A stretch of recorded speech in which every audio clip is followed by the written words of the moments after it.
Assalamu alaikum class. So today we are going to continue with the discussion of the cohort studies which we have dealt with in our previous lecture. So the learning outcomes of today's lecture are that we will be having a recap of the cohort studies. What are its different types? What are the measures of association which are calculated during cohort studies? And what are the advantages and disadvantages of these studies? How they help us in calculating the incidence of disease is the most important footage of the cohort studies. So going towards the recap, the cohort studies are actually prospective studies. They move forward in time. We start from the exposure and follow the patients up to the incidence of the disease. It means all the new cases are occurring in front of the eye of the researcher. And in cohort studies, the researcher starts with the identification of a cohort, which is a group of people which is healthy and is free of disease, but they are susceptible to get the disease.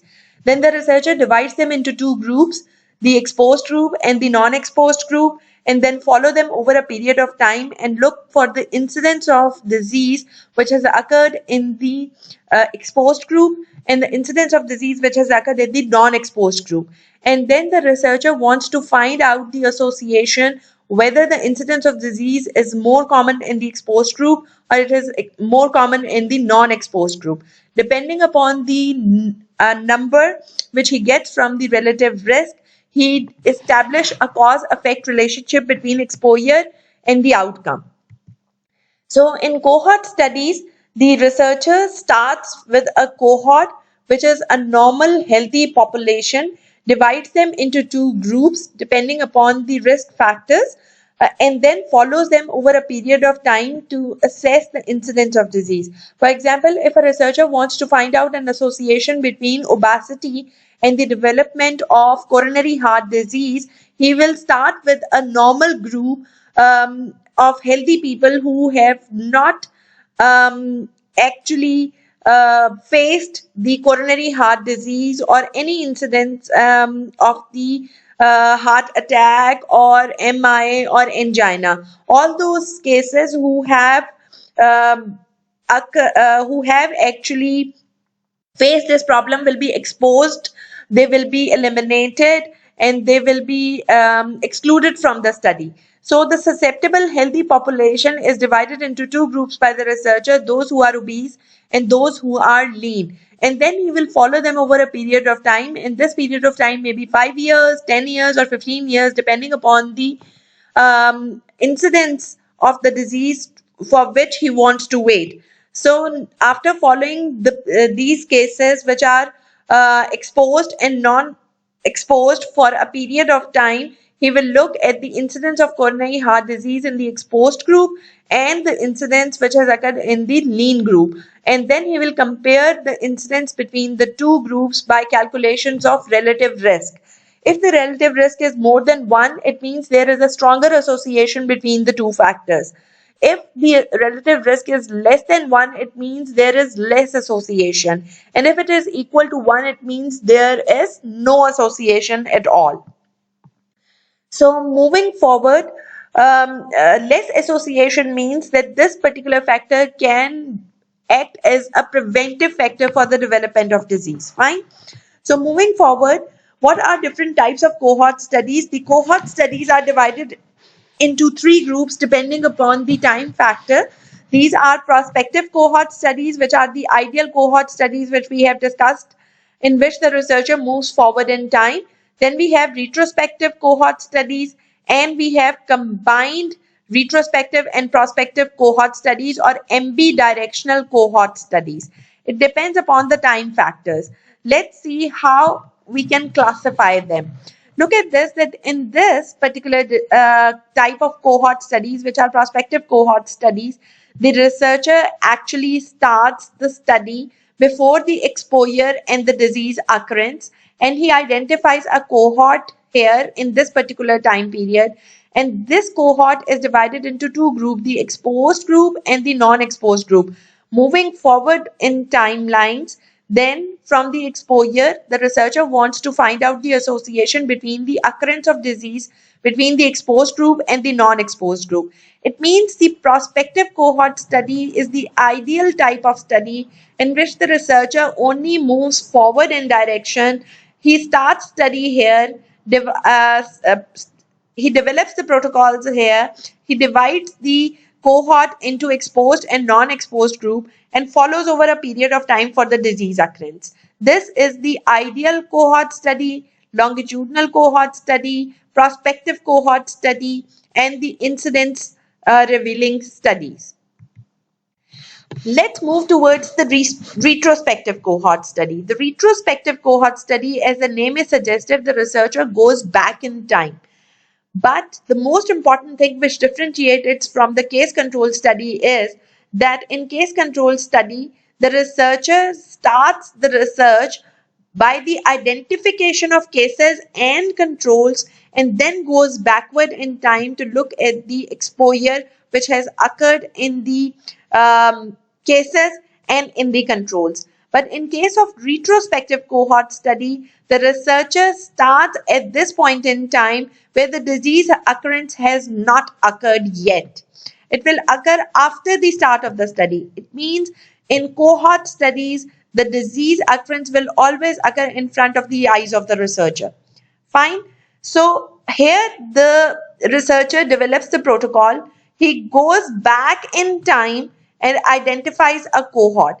For example, in 2020, he wants to find out the relationship between obesity and coronary heart disease. So he develops a protocol here and he goes back and identifies a cohort of the births which have occurred in the year 1970 to 1980s. So the birth cohort is identified here retrospectively in time, and then he will see that how many of the people who were born in this birth cohort, they were divided into obese group and the lean group. And then he will follow them over a period of time. And after this period of time, he will see that how many of them have developed disease and how many of them have not developed the disease in the obese group, and how many of them have developed disease and how many of them have not developed the disease in the group which was lean group. So it will give us a true picture of retrospective cohort study. Let me emphasize again that retrospective cohort study, again, it's a cohort study in which the disease will always occur in front of the eyes of the researcher. The research protocol develops here, and the disease development starts soon after the research protocol development. But retrospectively in time, the researcher goes back in time and finds out a cohort of interest, divides them into exposed group and non-exposed group, and then find out the incidence between exposed and non-exposed and calculates the relative risk. There is another type which is known as retrospective prospective cohort study, or it is known as MB-directional cohort study. For example, the researcher now develops the protocol in, let's suppose, 2010. He makes a cohort of the birth cohort which was produced in year 2000, and in 2010 he divides them into group between exposed and non-exposed, and then follows them over a period of 10 years or 20 years or 30 years for the development of disease occurrence.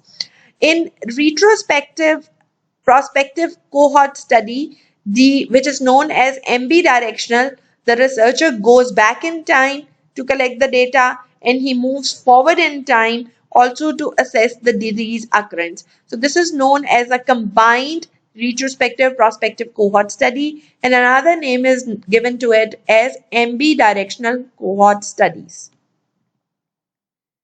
So this is important to find out that when the research protocol was established in terms of exposure and disease occurrence, which will help us to classify the cohort studies. Going back again, in case control studies, the cases has been established, and the controls are already present who are not suffering from the disease. And the researcher goes in back to find out the measure of association between the risk factors. But in case of cohort study, the disease will occur in front of the eyes of the researcher. The disease incidence will be calculated by the researcher himself, but the researcher goes back in time to find out a cohort and their exposure towards the risk factor and non-exposure towards the risk factor. But the disease will always occur in front of the eye of the researcher. In prospective cohort study, the researcher will start from this point in time where he will divide the group into two according to the presence of risk factor and the absence of the risk factor, and he will follow them over a period of time to assess the disease incidence. Fine. The same example is followed in case of clinical trials, where a researcher now divides the group into two, those who are treated and those who are not treated, and wants to find out that whether the disease was cured over a period of time or not. And this will we will be discussing in experimental epidemiology in detail. So ideally, a prospective cohort study, group of people divided into exposed group and non-exposed group, and then looking in the incidence of disease and no disease which has occurred in exposed group, and incidence of disease and no disease which has occurred in non-exposed group. This is the ideal cohort study, which is known as prospective cohort studies. Moving forward, what are different steps of cohort studies? We have 4 basic steps of cohort studies. Number 1, the researcher wants to identify a cohort and then divides them into exposed and unexposed group. Number 2, there is a long follow-up for the disease occurrence. Number 3, measure of association between the exposed and unexposed groups. And then compare the incidence between exposed and unexposed groups in terms of relative risk. These are 4 steps of the cohort studies. Let's discuss them one by one. So how a researcher selects the cohort? Cohort is actually a group of people who are disease-free at the time of conception of the study.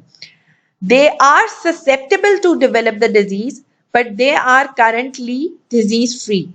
All those who are suffering from this particular disease, which is the outcome of interest, they are excluded from the sample when we select our cohort. Fine. So how a researcher can actually formulate a cohort? Number 1, he can formulate a cohort from the general population. He can find out a specific area depending upon the geographical boundaries or political boundaries or administrative boundaries. He defined a specific defined geographical area, defines a specific population, and then follows it over a special period of time. The most important example which I can give to you is the example of the Framingham Heart Study, in which a researcher started his study in early 70s, and it is this study started in a defined geographical area, and the population which was living in that defined geographical area is followed over a period of time. It has been more than 70 years that this population is being studied, and this population which is being studied has given us marvelous results for our understanding of the development of coronary heart disease, in which the multiple risk factors are established, and multiple risk factors have been shown association with the development of coronary heart disease. This study is still being carried on, and the specific population is being studied for a period of time, in which the multiple risk factors and their association with the development of heart disease is even under study today. The researcher can identify a cohort from special groups. For example, they can be professional groups, they can be certain specific groups which are exposed. For example, the example can be given in the form of Doll and Hill study. This study was conducted in the male health professionals and the male doctors who were involved in smoking. So a mailed questionnaire was distributed to them to assess that were they exposed to smoking and how many cigarettes did they smoke, and then they were followed over a period of time to assess that how many of them have developed lung cancer, how many of them developed coronary heart disease, etc. So you can identify professional group and you can divide them into exposed and non-exposed group to conduct a cohort study. Another example which can be given is that the bladder cancer develops in the coal miner workers, and as a researcher you can identify the group of miners who work in different mines, and then you can follow them over a period of time. Currently they should be disease free when you will start your study, and then you will follow them over a period of time to assess that whether the bladder cancer has been established in them or not. So professional groups are easy to be followed. They are confined to specific professions, and it is easy to target them. It is easy to obtain their data. It is easy to follow them over a period of time. And then we can also establish cohort depending upon the different degrees of exposure. For example, if we have a group of smokers, we can divide them into two groups depending upon the exposure, that those who smoke more than 20 cigarettes per day and those who smoke less than 20 cigarettes per day. And then we can follow them over a period of time to assess that lung cancer was established in those who smoked more than 20 cigarettes per day or who smoked less than 20 cigarettes per day. So we can start our cohort in the exposure groups, and depending upon the exposure, we can divide them into multiple groups and follow them over a period of time to assess the incidence of disease. So the cohort studies, I must re-emphasize that cohort studies are conducted in cohorts. These cohorts are disease-free at the time of selection of the cohort. They are divided according to the exposure into the multiple groups, and then they are followed over a period of time to assess the incidence of disease depending upon their exposure. That makes the basis of the cohort studies. Moving forward with the second component, that how do we obtain data on exposure? There are multiple methods of collecting data on exposure.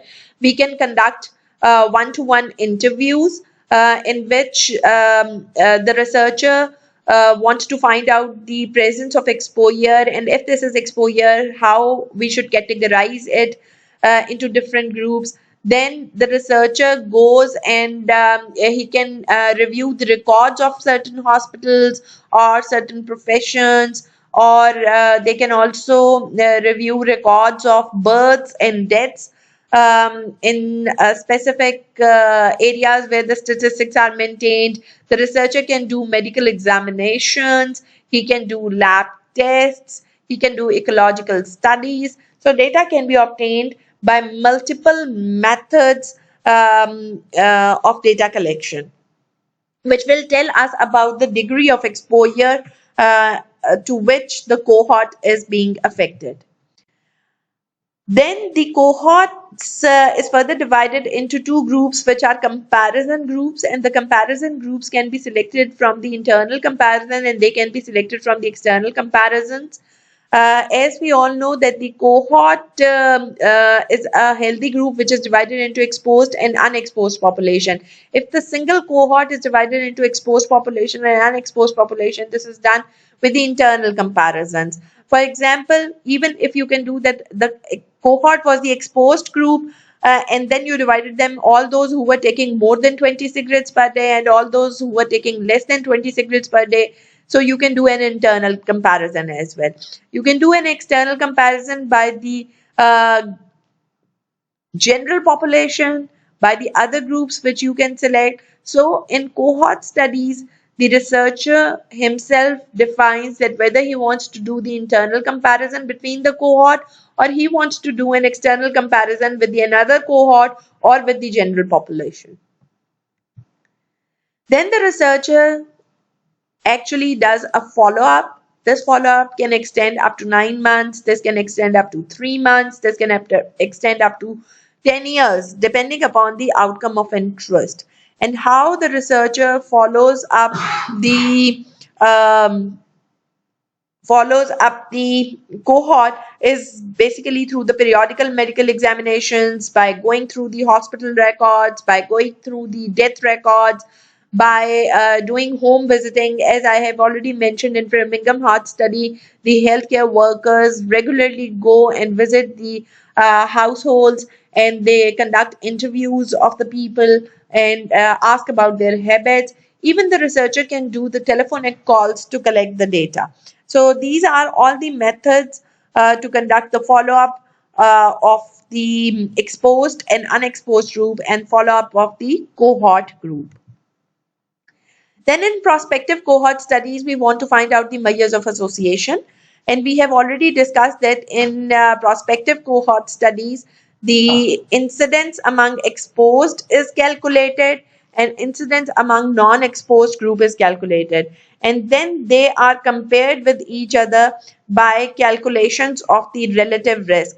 The most important factor which measures the measure of association between the exposed group and the non-exposed group is through the relative risk calculation. And if the relative risk is more than 1, it means there is a stronger association between the two groups. Fine. So if the relative risk is more than 1, there is positive association. If relative risk is equal to 1, there is no association. And if it is less than 1, it means there is negative association, or there is protective effect of this particular exposure to the outcome of interest. Fine.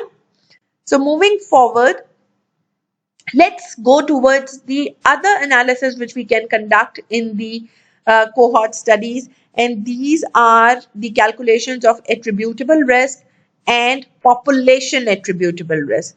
The population attributable risk and attributable risk tell us that how much the health, education, and other interventional policies help us to reduce the risk between exposed and non-exposed population. For example, this is the group of smokers who are developing cancers because of the exposure to the smoking.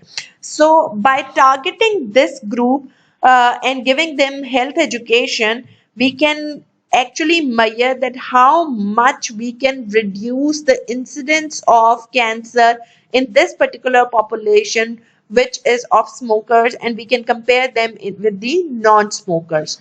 So moving forward, the formula for the calculation of the attributable risk is that incidence of disease among exposed population minus incidence of disease among non-exposed population divided by incidence in disease among exposed population will give us the percentage of disease that can be eliminated by controlling the factor. For example, the incidence of lung cancer among exposed population minus incidence of lung cancer among non-exposed population divided by the incidence in disease among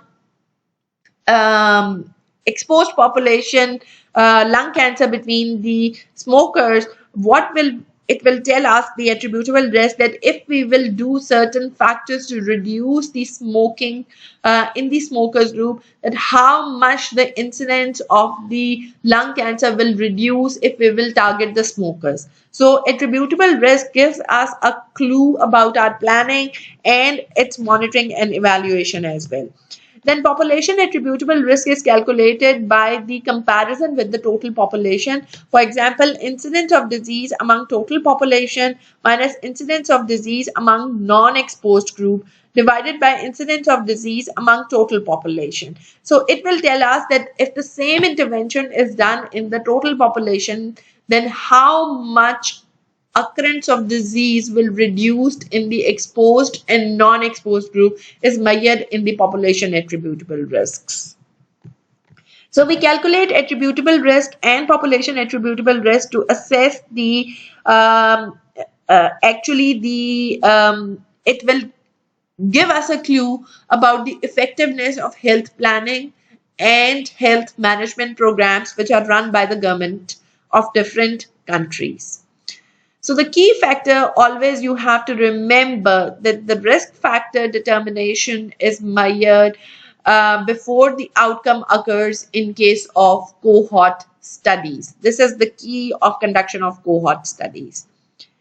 So what are the advantages and disadvantages of cohort studies? The main advantage is that in cohort study, we can calculate the incidence of a disease because the disease occurrence will occur in front of the eyes of the researcher.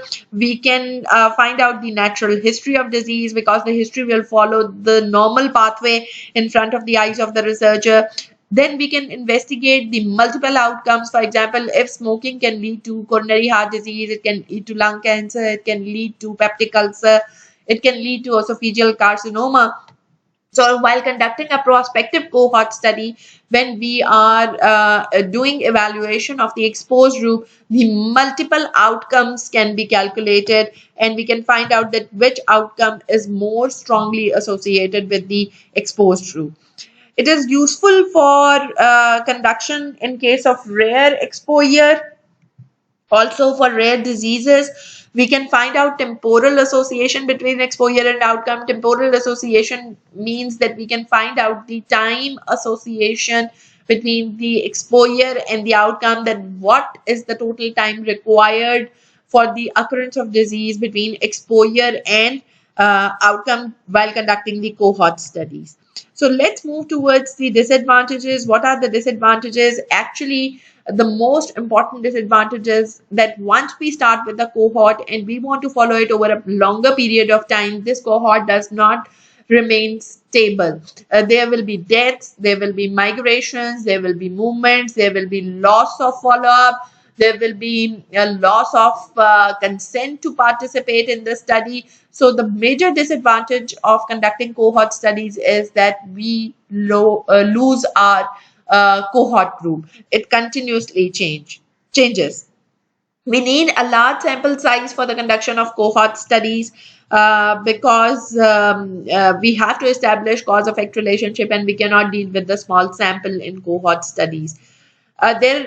In some diseases, there is a latent period in which the disease occurrence does not take place, and that wastes lots of time of the researcher when they are conducting the cohort studies. That's why the ambidirect cohort studies have been designed. It is very time consuming.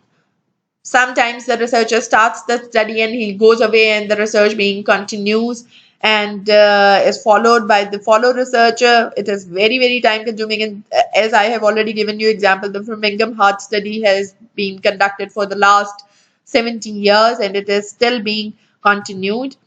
Rare diseases cannot be studied in this disease because once you are dealing with a cohort where the rare diseases are occurrence and you have followed the group for over a period of 50 years and there are only 2 to 3 cases which have occurred, you cannot find out the measure of association. So it is inefficient in case of rare diseases, but it is very, very useful in case of rare exposure. These are expensive studies, lots of time, money, material, and human resources required. There are certain ethical considerations which believe that while conducting a cohort study, when you assess that this particular exposure is causing this particular disease, as a researcher, you are much interested in completing this study. But on ethical grounds, the question arises that you can see that this particular habit is leading towards the occurrence of this disease, then you must intervene in the exposed group to stop this behavior which is leading towards the disease causation, because as a doctor you have to give the preventive strategies and you have to give preventive measures and you have to give preventive advices to the population as well.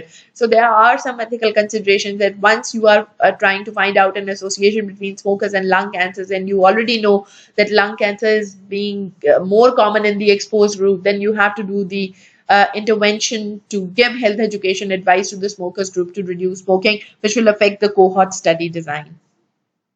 And then one of the important factor is that the exposure can change. Let's suppose you are comparing the two groups in which you are comparing a group which is smoking less than 20 cigarettes per day per day, and then you are comparing it with a group which is smoking more than 20 cigarettes per day, and then you are following them over a period of time, there may be some change in behavior, that those people who were present in group A have now switched to group B, and those who were present in group B and are now leaving smoking. So the exposure can change, which can affect your outcome of interest in cohort studies. So we are finished with cohort studies, and I'm giving you 2 assignments to complete these assignments within 1 hour of the completion of this lecture. So assignment 1 is: in 1982, the physician health study, a randomized control trial, was begun in order to test whether the low dose aspirin was beneficial in reducing myocardial infarction, heart attacks. And the study population consisted of over 22,000 male physicians who were randomly assigned to either low dose aspirin or a placebo, an identical looking pill that was inert. They followed these physicians for about 5 years, and some of the data is summarized in the following 2x2 table. You have to complete 2x2 table, and you have to find out the measure of risk of association, and you have to find out and interpret the results. Fine. So another assignment is that during your current research project, you found out that in 2019 in Farooq Hospital, Westwood branch, there were 1,000 births. And in reviewing their birth certificates, you found out that 72 had low birth weight, which is less than 2,500 grams. And 158 had mothers who smoked during pregnancy. Of the mothers who smoked during pregnancy, you found that 19 had low birth weight babies. So identify the study design, construct 2x2 table, calculate measure of association, and number 4 component is: if health education is given to smoker mothers and they stop smoking, how much reduction in incidence of low birth weight babies do you expect in 2020? So these are 2 assignments, and you have to complete them within 1 hour of the completion of this lecture. If you have any questions related to cohort studies, its study designs, its measure of association, I'm available. You can contact me through Facebook, or you can contact me through WhatsApp group. Thank you so much.